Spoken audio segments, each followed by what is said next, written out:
نحمدہ و نصلی علی رسولہ الکریم اما بعد فاعوذ باللہ من الشیطان الرجیم بسم اللہ الرحمن الرحیم السلام علیکم ورحمۃ اللہ وبرکاتہ۔ اللہ سبحانہ و تعالیٰ کے فضل و کرم سے سورہ بقرہ کے رکوع جو ہے ان کے اوپر ہم لوگ غور و فکر کر رہے ہیں۔ پچھلے ہفتے ہم لوگوں نے جو ہے وہ دوسرا پارہ فقط کہ آپ اس کو یہ کہیں کہ 17واں رکوع جو ہے سورہ بقرہ کا وہ ہم نے ختم کیا تھا، جو کہ سپاروں کی تعداد کے مطابق ترتیب کے مطابق یہ ہے کہ دوسرے سپارے کا پہلا رکوع ہم نے ختم کیا، جس میں ہم لوگوں نے جو ہے وہ اللہ سبحانہ و تعالیٰ کی جو آیات جو حضرت محمد مصطفیٰ صلی اللہ علیہ وآلہ وسلم کے اوپر اتری، آیت نمبر 147 تک جو ہے وہ ہم نے غور و فکر کیا تھا۔ آج انشاءاللہ العزیز ہم آیت نمبر 147 سے جو ہے وہ اس سلسلے کو شروع کر کے آیت نمبر 152 تک جائیں گے۔ اس سے مراد یہ ہے کہ قرآن کریم کی ترتیب کے مطابق دوسرا جو سپارہ ہے قرآن کریم کا، اس کا جو رکوع نمبر 2 ہے انشاءاللہ العزیز اس کے اوپر ہم جو ہے وہ غور و فکر کریں گے۔ جہاں ہمارا سلسلہ ختم ہوا تھا پچھلے ہفتے، فقط کہ پچھلے ہفتے کے دن ہماری جو بات چیت تھی وہ یہ تھی کہ تمام ادیان، چاہے وہ یہودی ہیں، چاہے وہ عیسائی ہیں یا وہ ستارہ پرست ہیں، سب کے سب لوگ حضرت محمد مصطفیٰ صلی اللہ علیہ وآلہ وسلم کو ایسے ہی جانتے تھے، اور جس گروہ کی اللہ سبحانہ و تعالیٰ نے جس گروہ کو ایکسپوز کرنا تھا، جس سے مراد جو ہے اللہ سبحانہ و تعالیٰ کی بنی اسرائیل کے حوالے سے تھی کہ بنی اسرائیل جو ہے وہ نبی کریم صلی اللہ علیہ وآلہ وسلم کو ایسے جانتی تھی جیسے کہ وہ اپنے بیٹوں کو جانتے تھے، اور اللہ سبحانہ و تعالیٰ نے تورات کے اندر اور اس کے بعد پھر زبور کے اندر اور اس کے ساتھ ساتھ جو ہے پھر اس کے بعد انجیل کے اندر حضرت محمد مصطفیٰ صلی اللہ علیہ وآلہ وسلم کا تذکرہ جو ہے وہ اتنا کیا تھا کہ کوئی بھی ایسا مذہب نہیں تھا جو کہ نبی کریم صلی اللہ علیہ وآلہ وسلم کی جو بعثت تھی اس کو نہ جانتے ہوں، جس کے اوپر جو ہے وہ خود تحقیق نے اس چیز کو ثابت کیا۔ آپ اس کو یہ دیکھیں کہ خود ریسرچ اس چیز کو ثابت کرتی ہے کہ آج کل جو ہندو مذہب ہے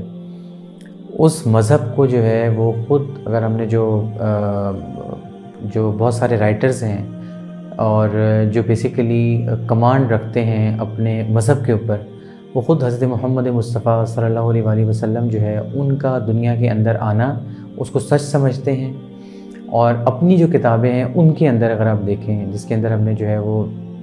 وحیت کے حوالے سے بات کی تھی، اور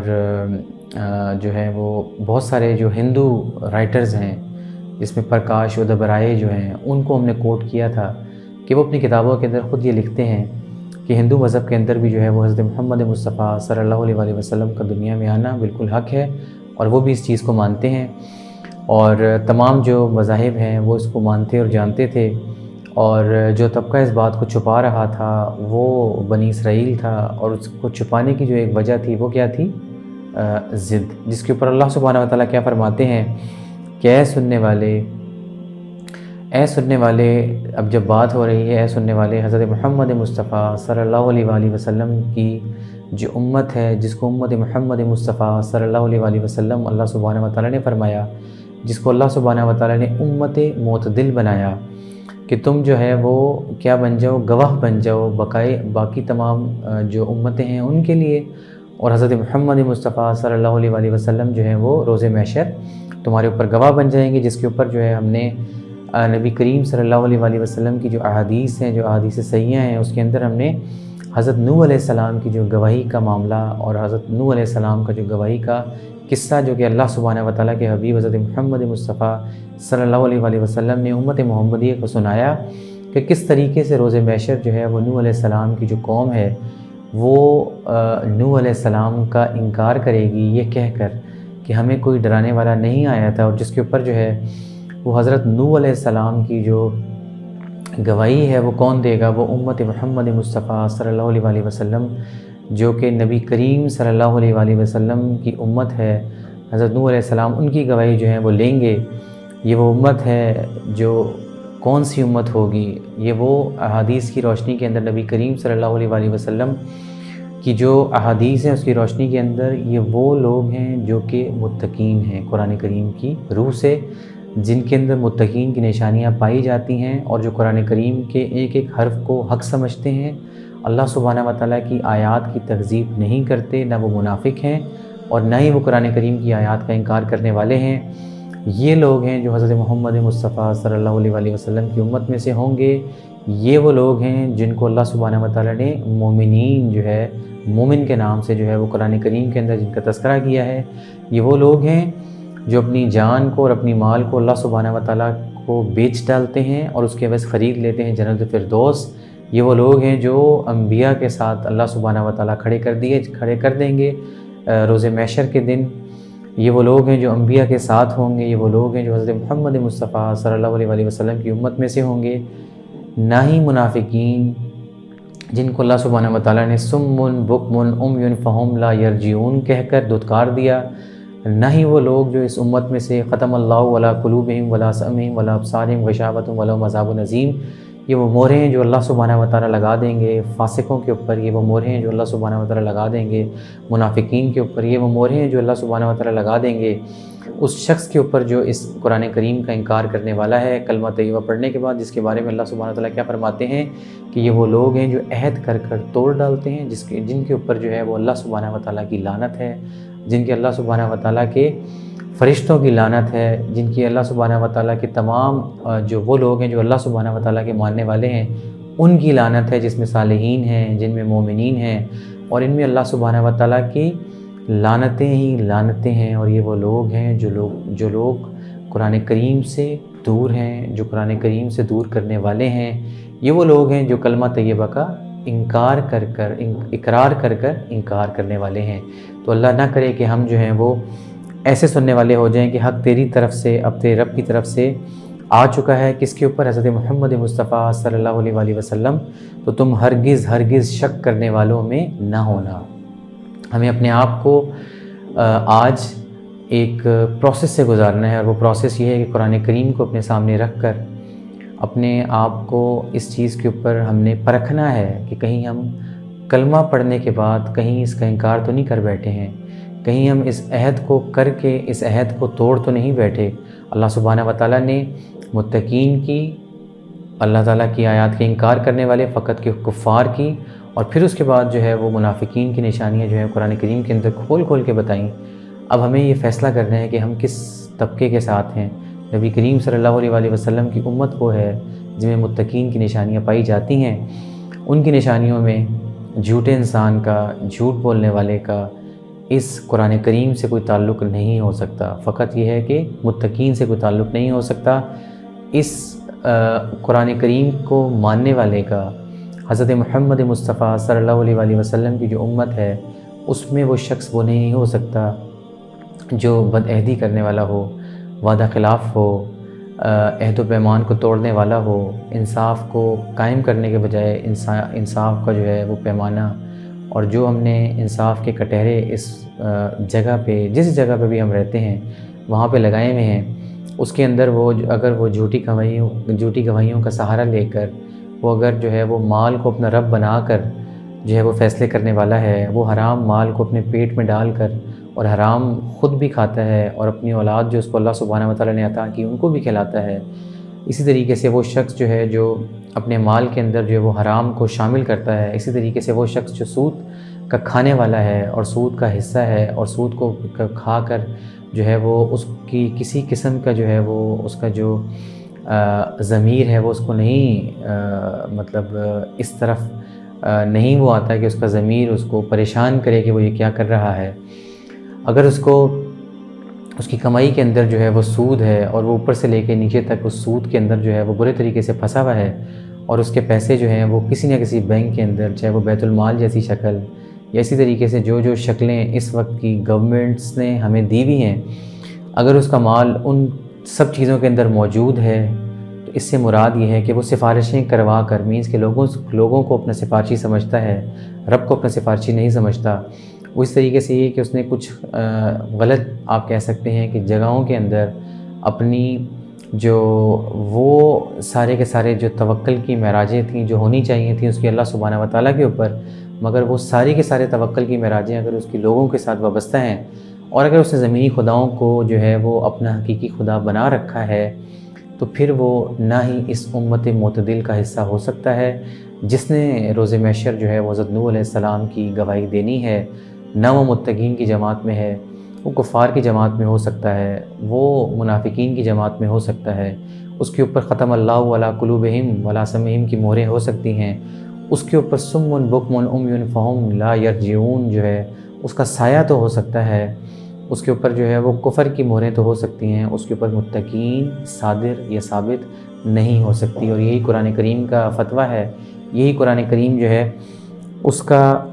حق اور سچ ہے، اور اس میں شک کرنے والے جو ہیں ان کا متقین یا امت معتدل یا امت محمد مصطفیٰ صلی اللہ علیہ وآلہ وسلم یا دین حنیف یا دین ابراہیم یا دین اسلام سے کوئی تعلق یا واسطہ نہیں ہو سکتا۔ اور اللہ سبحانہ وتعالیٰ آگے فرماتے ہیں، اور امتوں میں سے ہر ایک دین کے لیے ایک سمت ہے، وہ نماز میں اس طرف منہ کرتا ہے تو مسلمانوں تم نیکیوں میں اوروں سے آگے نکل جاؤ، تم جہاں کہیں ہوگے اللہ سبحانہ وتعالیٰ تم سب کو میدان حشر میں لے آئے گا، بے شک اللہ سبحانہ وتعالیٰ ہر چیز پر قادر ہے۔ اللہ سبحانہ وتعالیٰ نے حضرت محمد مصطفیٰ صلی اللہ علیہ وآلہ وسلم کی امت کو ایک اعجاز بخشا۔ یہ وہی اعجاز ہے جو اللہ سبحانہ وتعالیٰ نے بنی اسرائیل کو بخشا تھا۔ اللہ سبحانہ وتعالیٰ نے وہی چیز جو ہے وہ بنی اسماعیل کو بخشی۔ اللہ سبحانہ وتعالیٰ نے بنی اسماعیل سے پہلے جو اگر ہم دیکھیں تو جو بنی اسرائیل تھی، بنی اسرائیل کو اللہ سبحانہ وتعالیٰ نے کیا کیا؟ نبی بخشے، پیغمبر بخشے، انبیاء بخشے اور پیغمبر بخشے، اور اس کے ساتھ ساتھ کیا ہے کہ ان کو خلافت و امامت بخشی، اور اس کے ساتھ ساتھ کیا ہے کہ ان کو اللہ سبحانہ وتعالیٰ نے قرآن کریم سے پہلے جو صحیفے تھے وہ صحیفے مینس کہ جتنی بھی جو اسکرپچرز جو اللہ سبحانہ وتعالیٰ کی طرف سے اتارے گئے تھے وہ تورات اور زبور اور انجیل کی شکل میں، وہ سب کے سب جو ہے بنی اسرائیل کو بخشے، اور اس سے پہلے بھی بہت سارے اسکرپچرز بخشے۔ بنی اسرائیل کو اگر آپ دیکھیں تو کم و بیش 2500 سال جو ہے وہ اللہ سبحانہ وتعالیٰ نے بنی اسرائیل جو ہے ان کو کیا دیا؟ نبوت، خلافت امامت، قرآن کریم جیسی کتابیں جو کہ الہامی کتابیں تھیں، اور اس کے ساتھ ساتھ ان کو علم بخشا۔ یہ سب چیزیں اللہ سبحانہ وتعالیٰ نے بخشی، مگر جب کیا ہوا کہ جب انہوں نے اللہ سبحانہ وتعالیٰ کی آیات کا انکار کیا، اللہ سبحانہ وتعالیٰ کی آیات کی تکذیب کی، تو اللہ سبحانہ وتعالیٰ نے وہ سب چیزیں لے کر جو ہے وہ بنی اسماعیل کو عطا کر دیں، اور پھر یہی ساری کی ساری چیزیں جو ہیں وہ بنی اسماعیل کے پاس آئیں۔ اب وہ چیزیں جب بنی اسماعیل کے پاس آ چکی ہیں، اور وہ بنی اسماعیل جو ہے وہ حضرت محمد مصطفیٰ صلی اللہ علیہ وآلہ وسلم کی جو امت ہے جس کو امت معتدل کہا گیا ہے، اب یہ ساری کی ساری چیزیں ہمارے پاس ہیں۔ اللہ سبحانہ وتعالیٰ کا قرآن جو ہمیں چیز بتاتا ہے وہ کیا ہے کہ اللہ سبحانہ وتعالیٰ نے کعبۃ اللہ وہ گھر ہے جو حضرت ابراہیم علیہ السلام نے جو بنایا، جو کہ پہلے حضرت آدم علیہ السلام نے بنایا تھا، اس کو دوبارہ سے اس کی تعمیر جو ہے وہ حضرت ابراہیم علیہ السلام سے کروائی، اس کو سینٹرل کر دیا۔ اگر آپ دیکھیں تو نبی کریم صلی اللہ علیہ وآلہ وسلم کی دنیا میں کچھ عرصے پہلے کلیسا کہ اگر آپ دیکھیں تو جو ابرہہ کا بادشاہ تھا، جو ڈکلیئرڈ کلیسا اس دور کا تھا، اس کی جو ایک سینٹرل پوزیشننگ تھی وہ خانہ کعبہ کو دی، اور خانہ کعبہ کو اگر آپ دیکھیں تو رہتی دنیا تک مینس قیامت تک جو ہے وہ مسلمانوں کا، اور اسی طریقے سے اگر آپ دیکھیں تو وہ لوگ جو دین حنیف کے ماننے والے ہیں یا جو مونوتھسٹ ہیں دنیا کے اندر، جو اللہ سبحانہ وتعالیٰ کی سنگولیرٹی کے اوپر یقین رکھنے والے ہیں، ان سب کے لیے جو ہے وہ خانہ کعبہ کو سینٹرل کر دیا، صرف اسی لیے کہ وہ بیت المقدس جس کو ہم ہیکل سلیمانی یا سلیمان علیہ السلام کے بنائے ہوئے بیت المقدس سے لنک کرتے ہیں، اس کی وجہ یہ تھی کہ جب حضرت سلیمان علیہ السلام کے بعد جو کہ موسیٰ علیہ السلام کے بعد آئے تھے، اور یہودی اور عیسائی جو ہیں وہ سب کے سب اسی کی طرف جو ہے وہ اپنا قبلہ سمجھتے تھے، بٹ اللہ سبحانہ وتعالیٰ نے کچھ عرصے اس کو قبلہ رکھنے کے بعد جو ہے وہ کیا کیا کہ امت معتدل، اور وہ امت جس کو اللہ سبحانہ وتعالیٰ نے ڈکلیئر کرنا تھا قیامت تک کے لیے، وہ امت جو کہ جس نے دین حنیف اور دین اسلام اور جو سنگولیرٹی آف اللہ سبحانہ وتعالیٰ ہے اس کا پرچار کرنا تھا، ایسے ہی جیسے کہ تمام انبیاء نے کیا، اس کو یہ ذمہ داری دی، اور پھر اس کے بعد خانہ کعبہ سے اس کو لنک کر دیا۔ اور اللہ سبحانہ وتعالیٰ کیا فرماتے ہیں کہ تمہارے لیے ایک سمت ہے، اس سے مراد یہ ہے کہ اللہ سبحانہ وتعالیٰ یہ نہیں بتانا چاہتے تھے کہ جس طریقے سے اگر آپ دیکھیں تو عیسائی اور یہودی دو فرقوں میں گو کہ بہت سارے پہ سب کے سب مونوتھسٹ تھے، اسلام وہ مونوتھسٹ مینس کہ مونوتھسٹ تھے، ان کے جو انبیاء تھے وہ مونوتھسٹ تھے، وہ سنگولیرٹی کی چیز مینس اللہ سبحانہ و تعالیٰ کی وحدانیت کو ڈکلیئر کروانے آئے، جو کہ دین حنیف سے مراد دین ابراہیمی ہے، دین ابراہیم بھی ہے۔ اور نبی کریم صلی اللہ علیہ وآلہ وسلم جو ہے وہ خود فرماتے ہیں کہ میں دین ابراہیم کا ماننے والا ہوں، اور میری جو امت ہے میں پہلا دین حنیف مینس کہ میں پہلا جو ہے وہ دین ابراہیمی کا ماننے والا ہوں، اور اس کے بعد جتنے بھی لوگ نبی کریم صلی اللہ علیہ وسلم کی اطاعت کریں گے وہ سب کے سب جو ہیں وہ حضرت ابراہیم علیہ السلام کے رب، یا حضرت یعقوب علیہ السلام کے رب، موسیٰ علیہ السلام کے رب، یوسف علیہ السلام کے رب، سلیمان علیہ السلام کے رب، داؤد علیہ السلام کے رب، ان سب کے رب کو رب العالمین جو ہے وہ مانے گا۔ اور نبی کریم صلی اللہ علیہ وآلہ وسلم نے آ کر بھی یہی نعرہ لگایا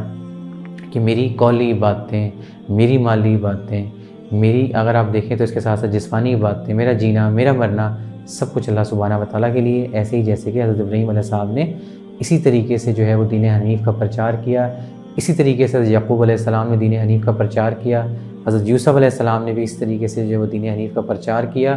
حضرت موسیٰ علیہ السلام نے بھی، حضرت داؤد علیہ السلام نے بھی، اسی طریقے سے اگر آپ دیکھیں تو سلیمان علیہ السلام نے بھی، اور اس کے بعد حضرت سلیمان علیہ السلام کے ساتھ ساتھ جتنے بھی انبیاء گزرے سب نے دین حنیف کا پرچار ایسے ہی کیا جیسے کہ حضرت محمد مصطفیٰ صلی اللہ علیہ وآلہ وسلم نے کر کے دکھایا، جیسے نوح علیہ السلام نے یہ پرچار کر کے دکھایا تھا، اسی طریقے سے جس طریقے سے حضرت اگر آپ دیکھیں تو آدم علیہ السلام نے کر کے دکھایا۔ تو اللہ سبحانہ و تعالیٰ کیا فرماتے ہیں کہ میں نے ایک تمہیں سمت مینس کہ وہ قبلہ جو حضرت ابراہیم علیہ السلام اور اسماعیل علیہ السلام نے بنایا تھا، میں نے اب کیا کر دیا ہے کہ جو بنی اسماعیل ہے جن کے نبی حضرت محمد مصطفیٰ صلی اللہ علیہ وآلہ وسلم ہیں، جس کے بعد کوئی نبی نہیں آئے گا، جس کے بعد کوئی پیغمبر نہیں آئے گا، اب اس امت معتدل کی ذمہ داری ہے کہ وہ کام کرے جو انبیاء مینس کہ حضرت محمد مصطفیٰ صلی اللہ علیہ وآلہ وسلم کا جو مشن ہے اس کو لے کر چلے، اور دنیا کے اندر جو ہے وہ دین حنیف کا اور ملت ابراہیمی جو ہے اس کا پرچار کرے۔ اور جو پرچار ہے وہ کیا ہے؟ وہ پرچار ہے لا الہ الا اللہ، لوگوں کو جو ہے وہ اللہ سبحانہ و تعالیٰ کے عذاب سے ڈرائے، جس کے بارے میں نوح علیہ السلام نے کیا کہا کہ جو ان کی قوم تھی انہوں نے کہا جی ہمارے پاس کوئی ڈرانے والا نہیں آیا۔ تو اب یہ کام آپ دیکھ لیں کہ یہی کام جو ہے وہ اللہ سبحانہ و تعالیٰ نے اپنے حبیب حضرت محمد مصطفیٰ صلی اللہ علیہ وسلم کے وسیلے سے ان کی امت کو دی، اور ان کی اگر آپ دیکھیں تو قومیں موجود ہیں جنہوں نے اپنے آپ کو آیات کی تکذیب کر کے اور اپنے آپ کو شرک میں مبتلا کر کے جو ہے وہ تباہ و برباد کیا۔ تو اللہ تعالیٰ یہ نہیں چاہتے تھے کہ مسلمان جو کہ حضرت محمد مصطفیٰ صلی اللہ علیہ وآلہ وسلم کی امت ہے ان کو جو ہے وہ پھر یہود و نصارہ جو ہیں وہ ایک فرقہ ہی سمجھنا شروع کر دیں، کیونکہ وہ دونوں جو ہیں وہ بیت المقدس کی طرف اپنے آپ کے بیت المقدس کی طرف رخ کر کے اپنا جو ہے وہ قبلہ وہ رکھا ہوا تھا، اللہ سبحانہ و تعالیٰ نے اس کو چینج کیا اور یہ بتایا کہ سگنیفیکنس اینڈ امپورٹنس دونوں جگہوں کی ہے۔ مگر آپ یہ دیکھ لیں کہ جو دین حنیف کے ماننے والے ہیں ان کے لیے قبلہ جو ہے جو کعبہ ہے وہ وہی ہوگا جو ابراہیم علیہ السلام کا کعبہ ہوگا، تاکہ مشرکین مکہ جو ہے اور اس طریقے سے اگر آپ دیکھیں تو جو نصارہ تھے ان کی کوئی حجت نہ رہے اور تمام حجتیں ختم کر دیں اللہ سبحانہ و تعالیٰ۔ جب نبی کریم صلی اللہ علیہ وسلم نے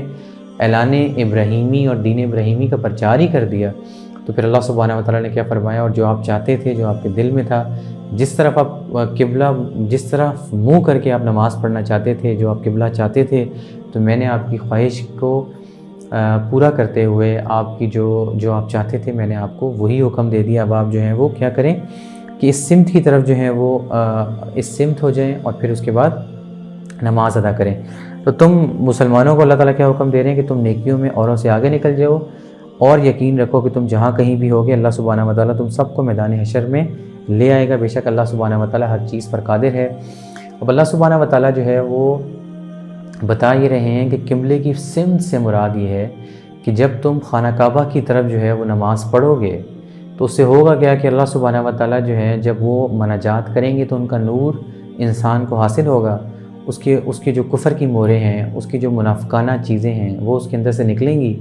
اور انسان جو ہے وہ اللہ سبحانہ و تعالیٰ کے اوپر یقین لے آئے گا، وہ وحدہ لا شریک جو ہے اس کا یقین لے آئے گا، وہ اللہ سبحانہ و تعالیٰ کی وحدانیت کو مان لے گا، اس کے بعد وہ اللہ سبحانہ و تعالیٰ کے آخرت کے دن کو مانے گا، اس کے بعد پھر وہ کیا کرے گا، انفاق فی سبیل اللہ، نیکیوں میں آگے نکل جاؤ۔ تو وحدت جو ہے وہ سب سے امپورٹنٹ ہے کہ جب ہم اللہ سبحانہ و تعالیٰ کے قبلے کو سینٹرل مان لیں، اور سب کے سب وہ لوگ جو آج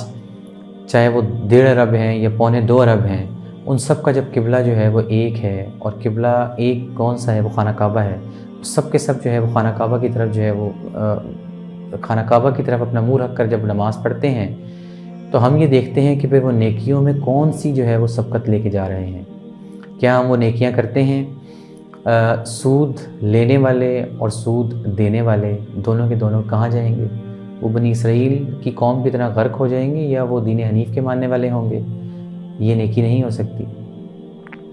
اب جو چیز ہے وہ یہ، قرآن کریم میں اللہ سبحانہ تعالیٰ خود کیا فرما رہے ہیں کہ نیکی نہیں کہ تم جو اللہ سبحانہ تم سجدہ مشرق و مغرب کی طرف، ایک طرف پہلے وہ نیکی جو وہ مشرق کی طرف سجدہ کیا کرتے تھے، جس کے اندر اللہ سبحانہ تعالیٰ نے قرآن کریم کے اندر بتا دیا کہ ایک وہ قوم تھی، دو قومیں جو تباہ و برباد ہو گئیں۔ صرف اور صرف یہ نہیں کہ تمہیں صرف سجدے کر لینی ہیں، نمازیں پڑھ لینی ہیں تو فقط تم جو ہے وہ نیکیاں کرنے میں آگے نکل جاؤ گے۔ نیکی کرنے سے مراد یہی ہے کہ وہ لوگ جو توڑنے والے ہیں، جو دین حنیف کے ماننے والے ہیں، ان کا کیا کام ہے کہ وہ ایک اللہ سبحانہ وتعالیٰ کو مان کر، اللہ سبحانہ وتعالیٰ کی وحدانیت کو مان کر پھر کیا کرتے ہیں، نیکیوں میں کیا کرتے ہیں، آگے نکلنے کی کوشش کرتے ہیں۔ مطلب مومن وہ ہے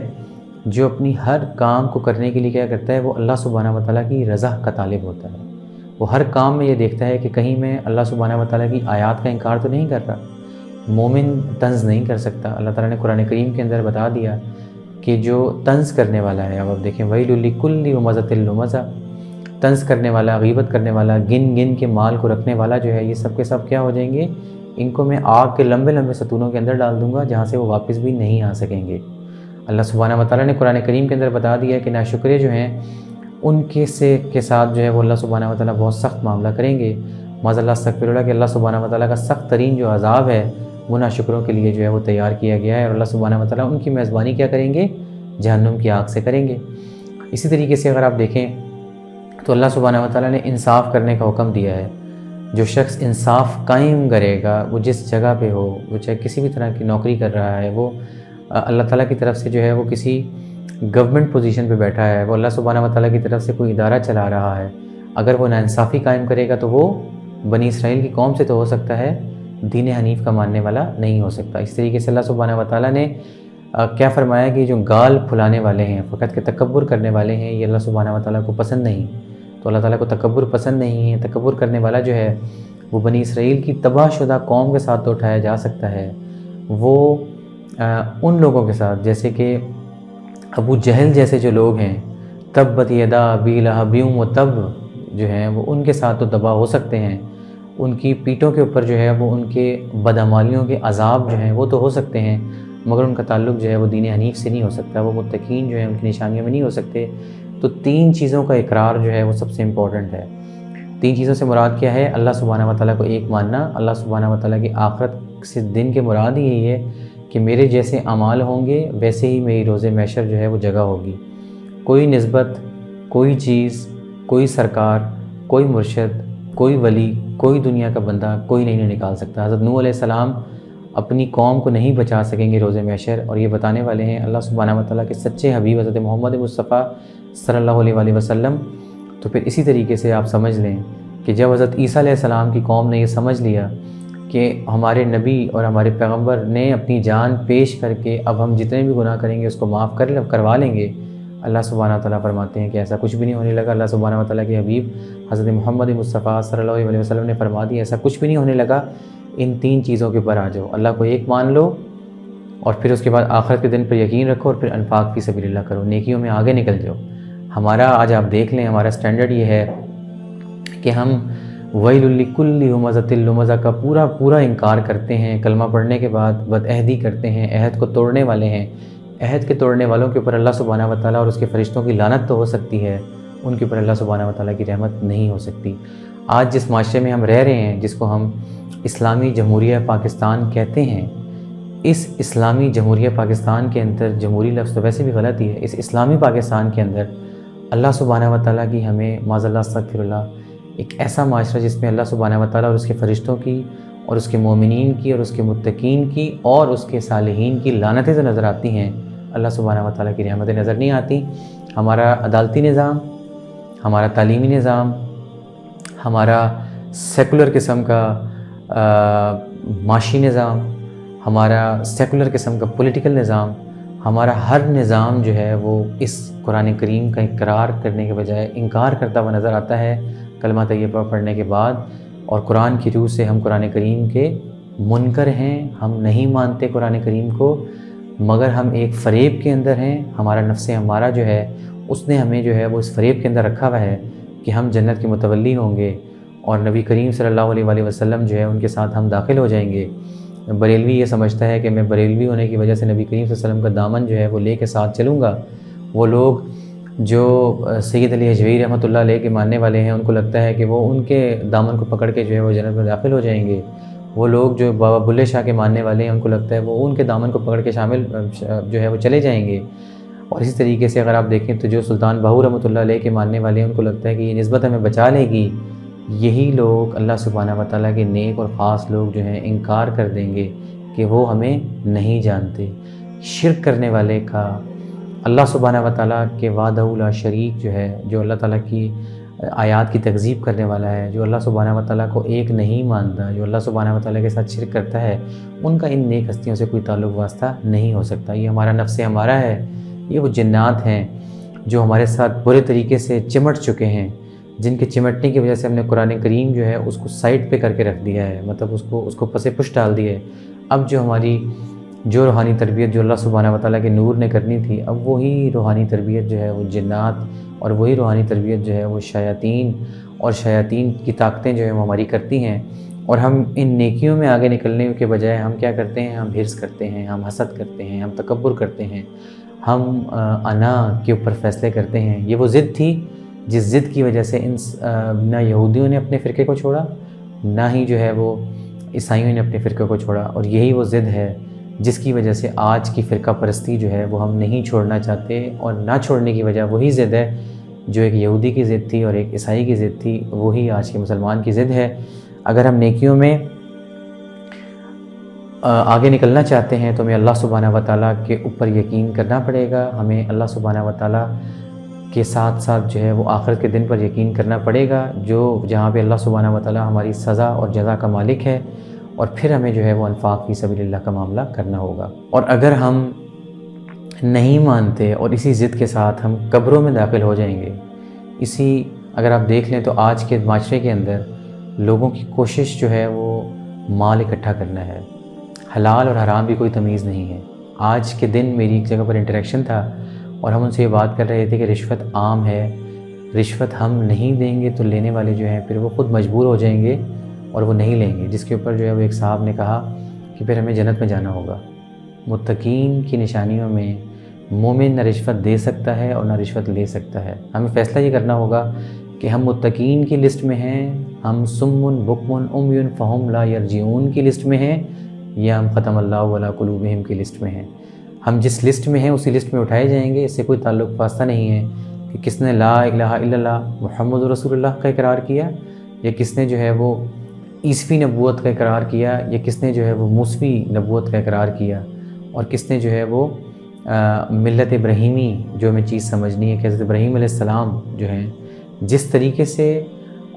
حضرت ابراہیم علیہ السلام نے جو ہے وہ اسلام کا علم بلند کیا تھا، ایکسپیکٹیشنز قرآن کی یہی ہیں کہ سب نے انہی کی اطاعت کرنی ہے، سب نے حضرت محمد مصطفیٰ صلی اللہ علیہ وسلم کی اطاعت کرنی ہے۔ واطیعوا اللہ واطیعوا الرسول، کسی نسبت سے کوئی شخص نہیں نکل سکتا، نہ میرا مال، نہ میرے بیٹے، نہ میری جائیداد، نہ میری نسبت، کوئی چیز مجھے نہیں بچائے گی۔ اگر کوئی چیز بچائے گی مجھے تو میرے اعمال بچائیں گے، اور وہ ہے انفاق فی سبیل اللہ۔ مجھے اپنے گربانوں میں دیکھنا ہے کہ میں لوگوں کے ساتھ زیادتی کر کے اور لوگوں کی جائیدادیں کھا کر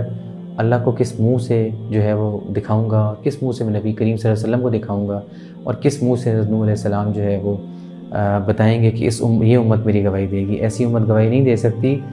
دو ہی چیزیں، یا تو ہمارا اس امت سے تعلق واسطہ نہیں ہے، یا ہمیں جو ہے وہ توبہ استغفار کرنے کا وقت ہے۔ ہم توبہ استغفار کر کے اللہ سبحانہ و تعالیٰ کے قرآن کریم جو ہے اس کو سمجھنے کی کوشش کریں۔ اور اے میرے حبیب حضرت محمد مصطفیٰ صلی اللہ علیہ وسلم، تم سفر کے لیے جہاں بھی نکلو تو نماز میں اپنا چہرہ مسجد حرام کی طرف کرو، اور بے شک وہ ضرور تمہارے رب کی طرف سے حق ہے۔ اور اے لوگوں، تم جو کام کرتے ہو اللہ سبحانہ و تعالیٰ اس سے بے خبر نہیں۔ ہمیں اللہ سبحانہ و تعالیٰ حکم دے رہے ہیں کہ ہم چاند پر پہنچ جائیں۔ اللہ سبحانہ و تعالیٰ حکم دے رہے ہیں اپنے حبیب حضرت محمد مصطفیٰ صلی اللہ علیہ وسلم کی توفیل، ان کے وسیلے سے یہ قرآن کریم جو ہے یہ اترا حضرت محمد مصطفیٰ صلی اللہ علیہ وسلم کے اوپر۔ اللہ سبحانہ و تعالیٰ ہمیں حکم دے رہے ہیں کہ تم جہاں کہیں ہو، تم سمندروں میں ہو، تم زمین پر ہو، تم چاند پر ہو، تم جہاں پر بھی ہو، تم مشرق مغرب جہاں ہو، اپنا جو منہ ہے اس کو قبلہ رخ ہو کر اپنی نماز کی ادائیگی کرو، نماز کو اس معاشرے کے اوپر قائم کرو۔ تم دعا کرتے ہو اہدنا الصراط المستقیم، مجھے چلا دے کس کے راستے کی طرف؟ یہ جو آپ نے کم و بیش 1,24,000 یا اس سے بھی زیادہ جو انبیاء بھیجے ہیں دنیا کے اندر، جس میں حضرت محمد مصطفیٰ صلی اللہ علیہ وسلم جو ہیں آپ نے بھیجا، اللہ تعالیٰ نے نبی کریم نے کیا فرمایا کہ میں نے آپ کو بھیجا ایسے جیسے کہ میں نے نوح کو بھیجا تھا۔ نوح کی قوم ہمیں ذہن میں رکھنی ہے کہ یہ وہ قوم تھی جو برباد ہو گئی، پوری کی پوری کائنات مینس کہ دنیا جو ہے وہ ایک طوفان کی وجہ سے جو نوح کے اوپر حضرت نوح علیہ السلام کی قوم کے اوپر آیا وہ تباہ ہوئی، اور تباہ ہونے کے بعد پھر کیا تھا کہ نوح علیہ السلام جو ہے ان کے ساتھ جو لوگ رہ گئے تھے انہی سے پھر یہ ساری کی ساری جو ہے یہ دوبارہ سے مخلوقات جو ہیں ان کو دوبارہ سے اللہ سبحانہ وتعالیٰ نے بڑھایا۔ ہم سب کے سب جو ہیں اگر دیکھیں تو ہم اولاد آدم ہیں، اسی طریقے سے اگر ہم دیکھیں تو ہم اولاد نوح ہیں۔ اور کیوں میں نے تمہیں بھیجا کہ تم دین میں پھوٹ نہ ڈالو۔ تو جو چیز سمجھنی ہے وہ یہ ہے پہلی کہ ہم نے اللہ سبحانہ وتعالیٰ کی وحدانیت جو ہے اس کو انشور اور ڈکلیئر کروانا ہے، اور اس کے بعد ہم نے کیا کرنا ہے کہ دین اسلام کے اندر پھوٹ نہیں ڈالنی۔ اگر میرا تعلق کسی فرقے سے ہے اور میں کسی شخص کی وجہ سے دین اسلام کے اندر پھوٹ ڈالنے والا ہوں تو پھر جو ہے وہ میرا جو قبلہ جو کعبے کی طرف میں نماز تو پڑھ رہا ہوں مگر اس نماز سے میں غافل ہوں، نہ اس نماز کی مجھے سمجھ میں آئی کہ میں اللہ سبحانہ وتعالیٰ سے جب کہتا ہوں الحمدللہ رب العالمین، تمام تعریفیں جو ہیں وہ آپ کے لیے ہیں، نہ میں تعریف کے قابل ہوں نہ کوئی بزرگ ہستی تعریف کے قابل ہے، اگر کوئی تعریف کے قابل چیز ہے تو وہ اللہ سبحانہ وتعالیٰ ہے۔ اس کے بعد اگر اللہ سبحانہ وتعالیٰ نے کسی کی تعریف بلند کی تو آپ دیکھ لیں اللہ سبحانہ وتعالیٰ نے اپنے صالحین بندوں کی تعریف کی خوب دبا کے، اگر آپ دیکھیں تو حضرت ابراہیم علیہ السلام کی اللہ سبحانہ وتعالیٰ نے قرآن کریم کے اندر تعریف کی، ان کو اللہ سبحانہ وتعالیٰ نے صابرین میں پایا، اللہ سبحانہ وتعالیٰ نے ہر جس آزمائش سے ان کو گزارا اس میں وہ ثابت قدم اترے۔ اسی طریقے سے اگر آپ دیکھیں تو انہی کی جو ہے وہ ان کے جو نقش قدم پر چلتے ہوئے اگر آپ دیکھیں تو تمام انبیاء اور خصوصاً بالخصوص حضرت محمد مصطفیٰ صلی اللہ علیہ وسلم، اور اس کے بعد وہ لوگ جنہوں نے دین کے علم کو بلند کیا، انہوں نے بھی بیسیکلی اسی طرح کی مثالیں جو ہیں وہ قائم کر دکھائیں۔ تو اللہ تعالیٰ نے کیا کر دیا کہ تم سب کے سب جو ہے وہ نماز جو ہے جب بھی پڑھو کیا کرو کہ قبلہ رخ ہو کر نماز پڑھو، اور پھر اس کے بعد معاشرے کے اندر جو نماز ہے اس کو قائم کر کے دکھاؤ، صدقات دے کر، زکوٰۃ۔ اب زکوٰۃ سے مراد کیا ہے کہ جو چیز ہے علم ہے، علم عطا، لوگوں کو علم دے کر، اس طریقے سے یہ کہ مال ہے تو لوگوں کے اندر مال تقسیم کر کے، بھلائی کا حکم دے کر، برائی سے منع کر کے، اور پھر اس کے بعد یہ کہ اللہ سبحانہ وتعالیٰ کے جو قوانین ہیں اس کے اندر جو ہے وہ اپنی زندگی کو گزارو۔ اور آپ دیکھیں تو اس میں کیا کیا چیزیں ہیں کہ مجھے اپنے اوپر جو ہے وہ اللہ سبحانہ وتعالیٰ کا نظام ہی سے قرآن کریم کو قائم کرنا ہے، پھر میں نے اسی کو جو ہے وہ اپنے گھر پر قائم کرنا ہے، پھر اس کے بعد میں نے اس کو اپنے معاشرے پر قائم کرنا ہے، اور میں نے تبھی جو ہے وہ میں اللہ سبحانہ وتعالیٰ کی بندگی اور اطاعت کر سکتا ہوں۔ اس کے بغیر یہ پاسبل نہیں ہے۔ میں نمازیں پڑھتا رہوں مگر میرا نظام جو ہے وہ قرآن کریم کے اگینسٹ یا متصادم ہے تو پھر میں نے دین اسلام کو پراپر طریقے سے نافذ یا غالب نہیں کیا اپنی زندگیوں کے اندر۔ تو یہ اس سے مراد اللہ سبحانہ وتعالیٰ کی، اللہ تعالیٰ کیا فرماتے ہیں، اور اے نبی تم جہاں سے بھی سفر کو نکلو تو اپنا منہ مسجد حرام کی طرف پھیر لو، اور اے مسلمانوں تم بھی جہاں کہیں بھی ہو تم اپنے چہرے نماز میں اس کی طرف پھیرو تاکہ لوگوں یہود اور مشرکین کے لیے تم پر کوئی حجت اعتراض نہ ہو۔ کہ اصل جو چیز سمجھنی ہے وہ کیا ہے کہ مگر ان میں سے جو ناانصافی کریں بس تم ان سے نہ ڈرو اور مجھ سے ڈرتے رہو، اور اس لیے کہ میں تم پر اپنا احسان پورا کروں، اور یقین رکھو کہ تم اللہ سبحانہ وتعالیٰ کی طرف سے حق کی رہنمائی پاتے رہو گے۔ اب آپ یہ دیکھیں کہ اللہ سبحانہ وتعالیٰ نے اپنے حبیب حضرت محمد مصطفیٰ صلی اللہ علیہ وسلم جو ہے ان کو حکم فرمایا، اور اس کے بعد ان کی امت کو حکم فرمایا، اور پھر امت معتدل کو بھی حکم دے دیا کہ آپ جو ہے وہ نظام الہی اور جو بیسیکلی دین اسلام ہے اس کا پرچار اور اس کی تبلیغ جو ہے وہ کرو، ایسے ہی جیسے کہ حضرت محمد مصطفیٰ صلی اللہ علیہ وسلم نے کی۔ اور نہ ڈرو کسی سے بھی سوائے اس کے کہ تم اللہ سبحانہ وتعالیٰ سے ڈرو۔ اللہ سبحانہ وتعالیٰ ہر جگہ موجود ہے۔ خانہ کعبہ کی طرف منہ کرنے سے مراد جو ہے وہ وحدت ہے، کہ جب تم ایک ہو گئے ہو تو پھر اپنی آپس کی پھوٹ، اپنی لسانی لڑائیاں، اپنی وطن پرستیاں اور اپنی جو بھی چیزیں ہیں جو تمہیں جو ہے وہ دین اسلام سے علیحدہ کرتی ہیں ان سب کو چھوڑ دو۔ کوئی عراقی نہیں ہے،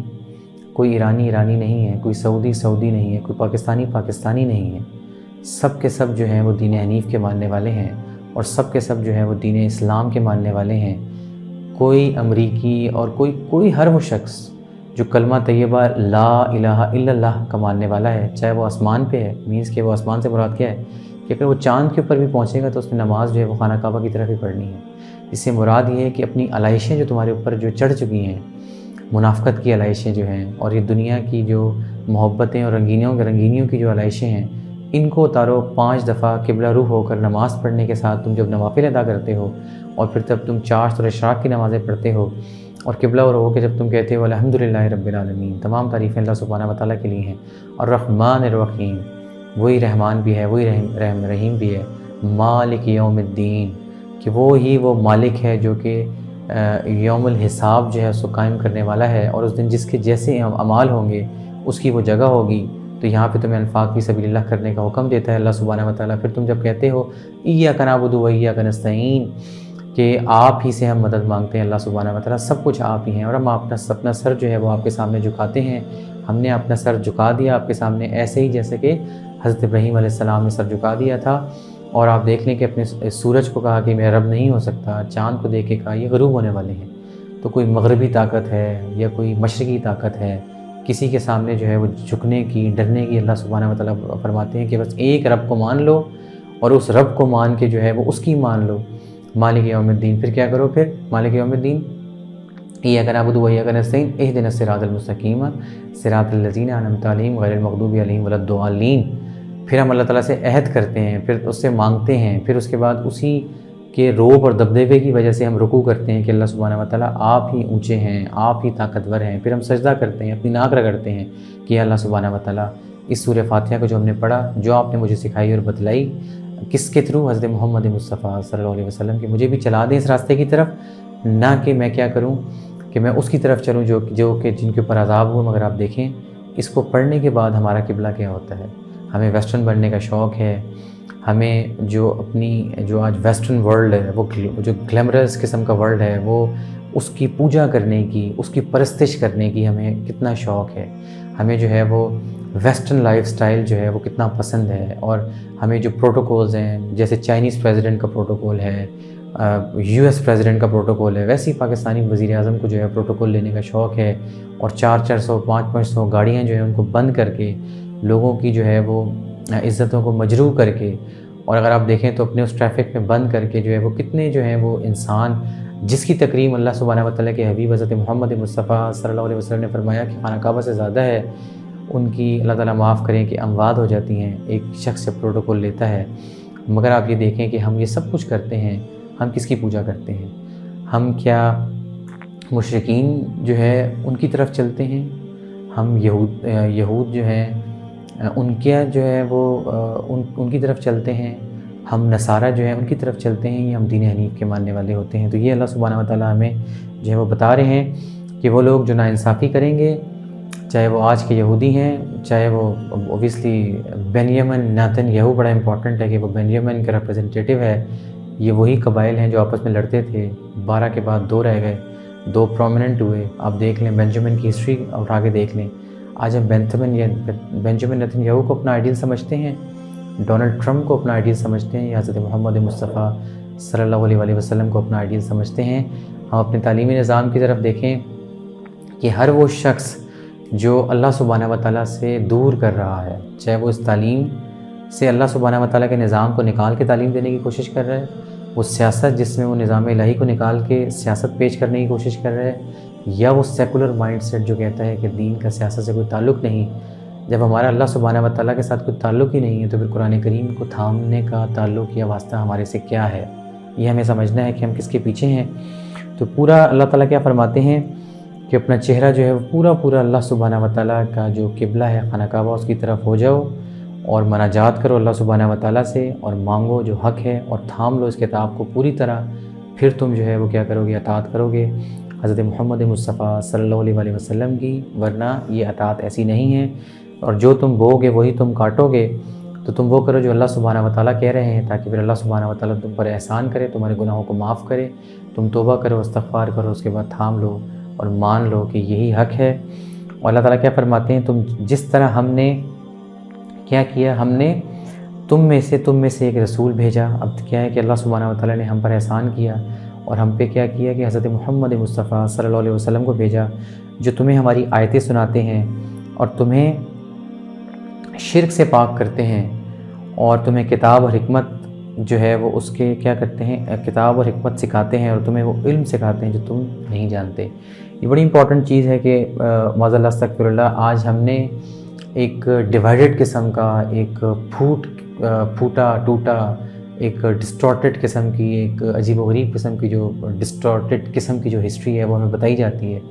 بنو امیہ کو ہم جانتے ہیں، اور اموی خاندان، اور پھر اس کے بعد اللہ تعالیٰ معاف کرے جو ان کے مظالم تھے ان لوگوں کے اوپر، جنہوں نے اگر آپ دیکھیں تو وہ لوگ جو حق کا علم لے کر کھڑے ہوئے، حضرت اللہ سبحانہ وتعالیٰ کی ہزاروں لاکھوں کروڑوں رحمتوں کا نزول ہو حضرت محمد مصطفیٰ صلی اللہ علیہ وسلم، اور اس کے بعد ان کے خاندان، اور کس طریقے سے ان کے نواسے رسول حضرت محمد مصطفیٰ صلی اللہ علیہ وسلم کے نواسے حضرت امام حسین علیہ السلام کو شہید کیا۔ اور آپ یہ دیکھیں تو یہی کنٹینیویشن کے اندر ہم دیکھیں تو جب عمر بن عبدالعزیز جو ہیں وہ اسی علم کو جب لے کے کھڑے ہوئے، تو پھر اسی اموی خاندان نے ان کو بھی زہر دے کے جو ہے وہ شہید کروا دیا، صرف اور صرف 38 سال کی عمر کے اندر۔ تو یہ جو ہم دیکھتے ہیں نا کہ صرف یہودی جو ہے یہ ظالم ہے اور عیسائی جو ہے یہ ظالم ہے، ایسا نہیں ہے۔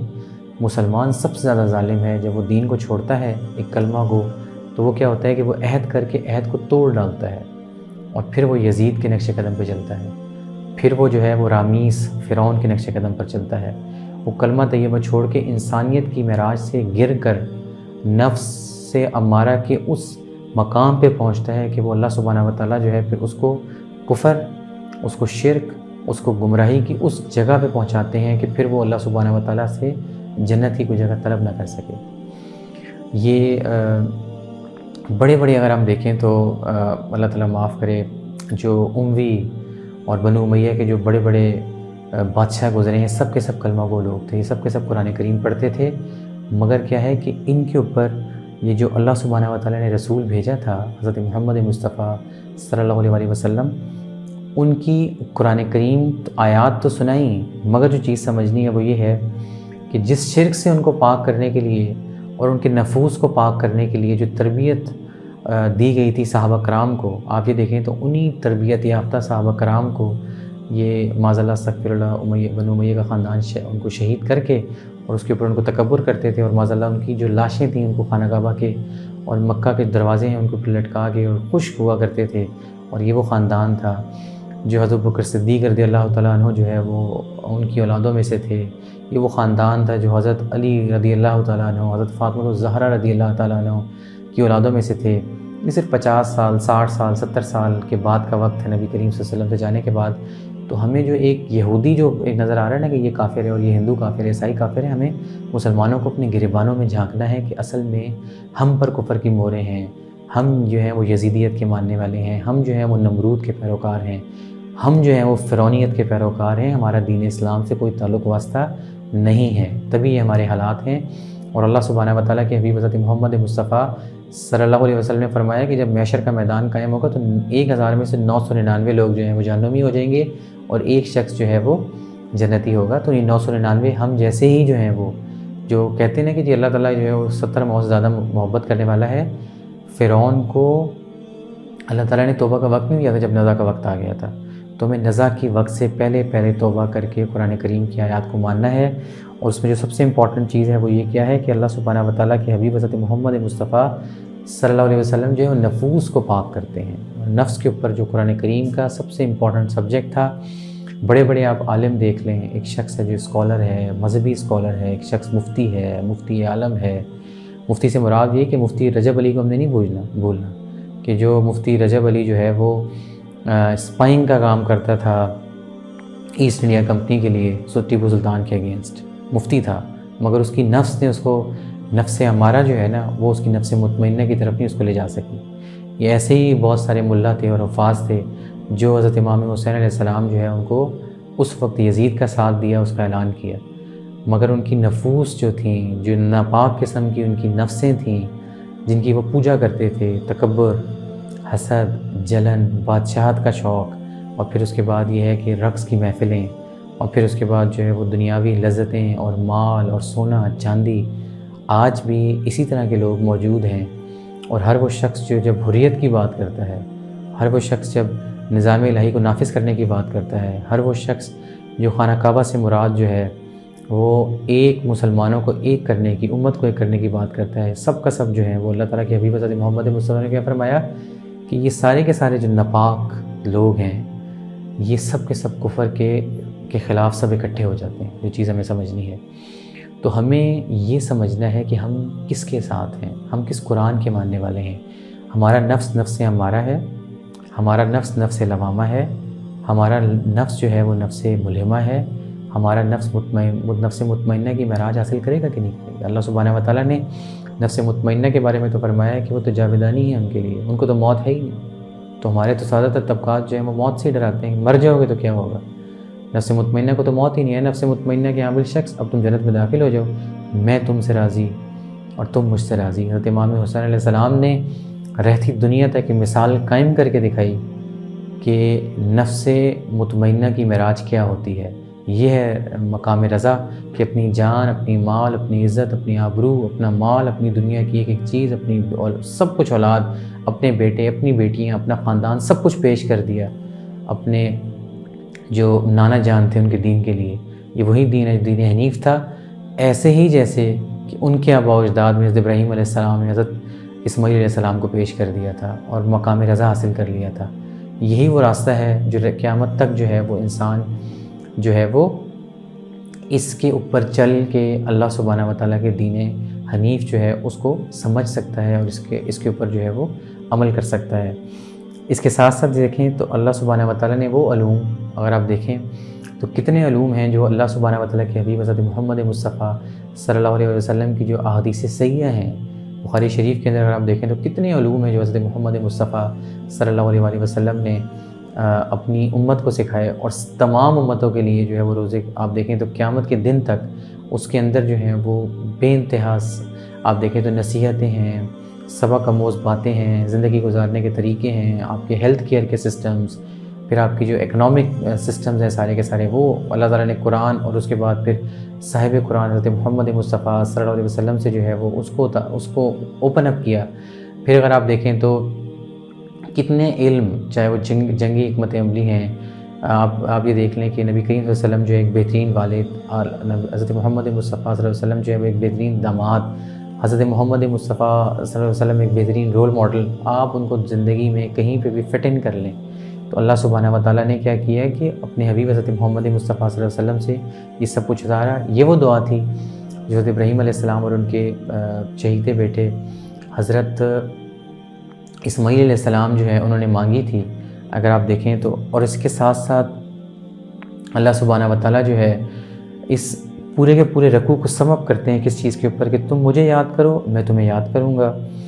اور میرا شکر ادا کرتے رہو، اور نافرمانی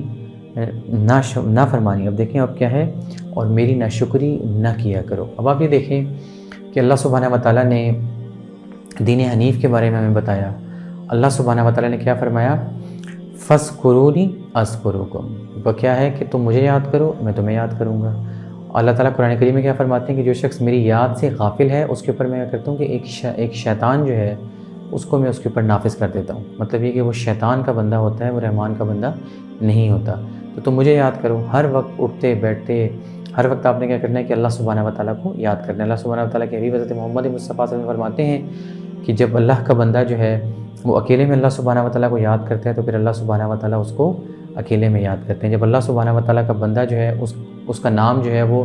ایک ہجوم میں، ایک محفل میں جو ہے وہ بلند کرتا ہے، اللہ سبحانہ و تعالیٰ اپنی ایک بڑی محفل کے اندر جو ہے وہ اس کا نام جو ہے وہ بلند کرتے ہیں۔ پھر اللہ سبحانہ و تعالیٰ جو ہے اس کا ذرہ ذرہ جو ہے اس بندے کا ذکر کرتا ہے۔ اب آپ دیکھیں کہ اللہ سبحانہ و تعالیٰ کے حبیب حضرت محمد مصطفیٰ صلی اللہ علیہ وسلم نے اس کا نام بلند کیا، اللہ سبحانہ و تعالیٰ نے ان کا نام بلند کر دیا، اللہ سبحانہ و تعالیٰ کے خاندان نے ان کا نام بلند کیا، اللہ سبحانہ و تعالیٰ کے وہ اصحاب جنہوں نے ان کا نام بلند کیا، اللہ سبحانہ و تعالیٰ نے قیامت تک ان کا نام بلند کر دیا۔ اللہ سبحانہ و تعالیٰ کے وہ بندے، ہم دیکھیں صلاح الدین ایوبی رحمۃ اللہ علیہ نے اللہ تعالیٰ کا نام بلند کیا، ان کا نام بلند کر دیا۔ اللہ سبحانہ و تعالیٰ کے نیک بندے سید علی حجویری رحمۃ اللہ علیہ نے اللہ سبحانہ و تعالیٰ کا نام بلند کیا، اللہ تعالیٰ نے ان کا نام بلند کر دیا۔ فاذکرونی اذکرکم، اللہ سبحانہ و تعالیٰ کے نیک بندے سلطان بہو رحمۃ اللہ علیہ نے اللہ سبحانہ و تعالیٰ کا نام بلند کیا، باب اللہ شاہ نے اللہ تعالیٰ کا نام بلند کیا، عبد القادر جیلانی رحمۃ اللہ علیہ نے اللہ تعالیٰ کا نام بلند کیا، یہ سب اللہ سبحانہ و تعالیٰ کے نیک بندے ہیں۔ مسئلہ یہ ہے کہ ہماری جو ناپاک نفوس ہیں، جیسے کہ لوگوں نے حضرت عزیر علیہ السلام کو اللہ کا بیٹا بنایا، جیسے اللہ سبحانہ و تعالیٰ نے حضرت عیسیٰ علیہ السلام کو اللہ سبحانہ و تعالیٰ کا بیٹا بنایا، حضرت مریم جو ہے بیوی مریم کو معاذ اللہ استغفر اللہ جو ہے وہ اسی طرح کی نسبت جوڑنے کی کوشش کی عیسائیوں اور یہودیوں نے، اسی طریقے سے مسلمان جو ہیں وہ ان نیک لوگوں کو اپنا جو ہے وہ ایک ایسا تعلق بناتے ہیں اور عجیب و غریب قسم کے ناموں کے ساتھ اور عجیب و غریب طاقتوں کے ساتھ وہ اللہ سبحانہ و تعالیٰ کے صالح بندے تھے۔ ایسے ہی جیسے کہ اللہ سبحانہ و تعالیٰ کہ انبیاء کا مقام بلند ہے، ان کے بعد جو اللہ سبحانہ و تعالیٰ کے اولیاء کرام ہیں، جو اللہ سبحانہ و تعالیٰ کے جو اللہ کے دوست ہیں اور اللہ ان کا دوست ہے۔ یہ ایسے ہی ہے جیسے کہ آپ دیکھیں کہ انطاکیہ کے واقعے کے اندر اللہ سبحانہ و تعالیٰ نے 2 انبیاء کو طاقت یا تقویت دینے کے لیے تیسرے نبی کو بھیجا۔ انطاکیہ کی قوم نہ مانتی تھی، ایک شخص بھاگا ہوا آیا اور اس نے کہا کہ تم کیوں ایک اللہ کو نہیں مانتے؟ بالکل ایسے ہی عبد القادر جیلانی رحمۃ اللہ علیہ جو ہیں وہ بھاگے ہوئے آئے اور انہوں نے کہا کہ تم کیوں نہیں ایک رب کو مانتے؟ انہوں نے سنگولیرٹی مونوتھسٹ تھے، وہ ایک اللہ سبحانہ و تعالیٰ کا پرچار کرنے والے تھے، اکیلے میں، ہجوم میں، محفل میں، ہر جگہ اللہ سبحانہ و تعالیٰ کا نام بلند کرتے تھے۔ اللہ سبحانہ و تعالیٰ نے اپنے حبیب کا ذکر بلند کیا ہے، انا اعطیناک الکوثر، کوئی ذکر کو کم نہیں کر سکتا۔ یہ کام تو اللہ سبحانہ و تعالیٰ نے اپنے ذمہ لیا ہے۔ اللہ سبحانہ و تعالیٰ خود اور اس کے فرشتے جو ہیں وہ درود و سلام پیش کرتے ہیں، ہمارا کام ہے کہ ہم بھی درود و سلام پیش کریں، اس نبوت کے ہم کے ماننے والے ہیں، مگر جو ہمارا کام ہے وہ یہ ہے کہ ہم اللہ سبحانہ و تعالیٰ کا ذکر بلند کریں، اور جتنا ہم اللہ سبحانہ و تعالیٰ کا ذکر کریں گے، جتنا ہم درود پاک، کیونکہ اللہ کا حکم ہے ہم درود پاک اس کے حبیب کو بھیجیں گے، ہم جتنا درود السلام جو ہے وہ درود ابراہیمی کا ذکر کر کے حضرت ابراہیم علیہ السلام اور ان کے تمام جتنے جو صالح بندے تھے، چاہے وہ یعقوب علیہ السلام ہوں، اب دیکھیں حضرت ابراہیم علیہ السلام اور ان کی آل، اور پھر اس کے بعد حضرت محمد مصطفیٰ صلی اللہ علیہ وسلم اور ان کی آل، چاہے وہ اہل بیت الاطہار ہیں، ان سب کے اوپر درود السلام بھیجیں گے، اللہ سبحانہ و تعالیٰ کا ذکر کریں گے، سبحان اللہ کا ذکر کریں گے، الحمدللہ کا ذکر کریں گے، ماشاء اللہ کا ذکر کریں گے، کوئی بات جو ہے وہ انشاءاللہ ماشاء اللہ کے بغیر نہیں کریں گے۔ اللہ سبحانہ و تعالیٰ ہمارا ذکر جو ہے وہ اسی طریقے سے کریں گے۔ اس کے اوپر میں ایک بات آپ کو بتانا چاہوں گا کہ دیکھیں کہ اللہ سبحانہ و تعالیٰ کی ایک نیک اور صالح بندی جن کا نام بی بی ہاجرہ ہے، اللہ سبحانہ و تعالیٰ نے ان کو کس طریقے سے جو ہے وہ بلند کیا ذکر، کیسے کیا کہ آپ دیکھیں یہ صفا و مروہ 2 پہاڑیاں ہیں، یہاں پہ جو ہے وہ اللہ سبحانہ و تعالیٰ کے نیک اور صالح بندے حضرت ابراہیم علیہ السلام نے اللہ پر توکل کر کے اپنی بی بی ہاجرہ رضی اللہ تعالیٰ عنہ، اور اس کے بعد ہزاروں لاکھوں کروڑوں جو ہے وہ رحمتیں ہوں حضرت ہاجرہ رضی اللہ تعالیٰ عنہ کے اوپر، ہزاروں لاکھوں کروڑوں اور وہ خربوں رحمتوں کا نزول حضرت اسماعیل علیہ السلام کے اوپر کہ بالکل جو ہے وہ بچے ہیں چھوڑ دیا، اور بی بی ہاجرہ جو ہے ان کی زبان کے اوپر کوئی ناشکری نہیں تھی، شکر کے لمحات تھے، کسی قسم کی کوئی سبیل نہیں تھی، کوئی سبب نہیں تھا، کوئی جماعت نہیں تھی، کچھ بھی نہیں تھا، کوئی مدد نہیں تھی، صرف اور صرف یقین تھا تو اس کے اوپر شکر الحمدللہ، کوشش تھی۔ کبھی وہ صفا کی پہاڑی کی طرف چڑھتی تھیں، کبھی وہ مروہ کی پہاڑی کی طرف چڑھتی تھیں۔ ان پہاڑیوں میں آپ دیکھ لیں تو آج انہی کا چکر جو ہے وہ ہم خانہ کعبہ کے مشرق کی طرف جاتے ہیں اور ایک خانہ کعبہ کے مغرب کی طرف جاتے ہیں۔ حج کو اللہ سبحانہ و تعالیٰ نے لنک کر دیا خاندان ابراہیم کے ساتھ۔ آپ دیکھیں تو بی بی ہاجرہ جو ہے وہ اسی طریقے سے جو ہے وہ اللہ سبحانہ و تعالیٰ کے صبر میں کیا کرتی تھیں، ربی لا تذرنی فردا وانت خیر الوارثین، اللہ سبحانہ و تعالیٰ جو ہے وہ اللہ سبحانہ و تعالیٰ کا شکرانہ کیا کرتی تھیں، اللہ سبحانہ و تعالیٰ کو یاد کرتی تھیں، اللہ سبحانہ و تعالیٰ سے مدد طلب کرتی تھیں، اور اس کے بعد آپ دیکھیں تو اس تلاش میں تھی کہ اللہ سبحانہ و تعالیٰ جو کوئی سبیل پیدا کریں گے، اللہ سبحانہ و تعالیٰ جو ہے وہ کوئی سبب جو ہے وہ بھیجیں گے، کوئی لشکر بھیجیں گے، کوئی شخص بھیجیں گے، ڈھونڈتی تھیں اللہ کو یاد کر کر۔ آپ دیکھیں تو اس صحرا کے اندر آپ اس وقت کو یاد کریں، کیا وہ وقت ہوگا جب بی بی ہاجرہ اپنے بیٹے حضرت اسماعیل علیہ السلام جو ہے اس کی طرف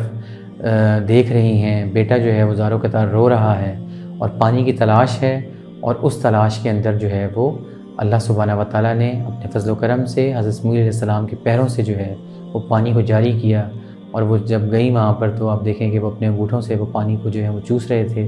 اس کو ہم آب زمزم کے نام سے جانتے ہیں۔ اللہ سبحانہ و تعالیٰ ہمیں شکر گزار بندوں میں شامل فرمائے۔ وما علینا الا البلاغ المبین۔